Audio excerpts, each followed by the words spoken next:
Channel को subscribe करें और घंटी वाले बटन को दबाएं। जागृत के समय जहाँ रहते हो, स्वप्न और सुषुप्ति के समय भी वहीं रहते हो, ऐसा समझना भूल है।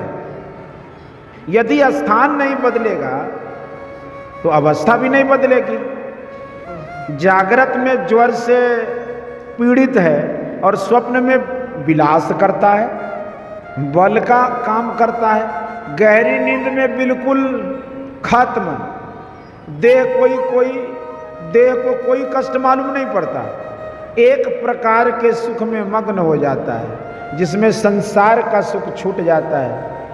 जो कोई भीतर में अपनी सूरत को समेट लेता है वह संसार के झमेले से छूट जाता है। संतों ने इसका पता लगाया। जागृत, स्वप्न और सुषुप्ति तीनों अवस्थाएं आप ही आप आती जाती हैं। इन तीनों अवस्थाओं से और भी ऊपर जाया जा सकता है, जहाँ तीनों स्थानों की भूल, गलती, अचेतनपन और जागृत का सुख दुख मालूम नहीं होता। संतों ने यह भी पता लगाया कि जिसका यह संसार है, जो संसार का इंतजाम करने वाला निरंजन है, उसका भी दर्शन हो, यानी ईश्वर का दर्शन हो, जिससे आवागमन से छूट जाएं। संसार चक्र से छूटना संसार के सुख दुखों से छूटना है।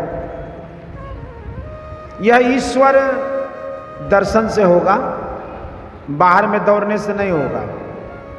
सभी संतों की वाणी और उपनिषद कुछ भी पढ़ लीजिए, सब में एक ही बात है। इस सत्संग में कहा जाता है कि बाहर दौड़ना छोड़ो, अपने अंदर में प्रवेश करो।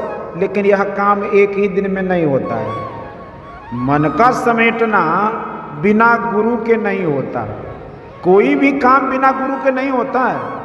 संवत 1575 में संत कबीर साहब का शरीर छूटा। 1575 रलो पौन में पौन, और दरिया साहब 1631 या 1633 में प्रकट हुए। लेकिन दोनों का ज्ञान एक है। सब संतों के ज्ञान ध्यान का तरीका एक है। हम लोग सब संतों की वाणियों को मानते हैं। सभी संतों की वाणियों को सुनिए, पढ़िए और कीजिए, यही संत मत है। बोलिए श्री सद्गुरु की जय। यह प्रवचन सुपौल जिलांतर्गत श्री संतमत सत्संग मंदिर मचहा ग्राम में दिनांक 18/7/1959 ईस्वी के सत्संग में हुआ था। बोलिए श्री सद्गुरु महाराज की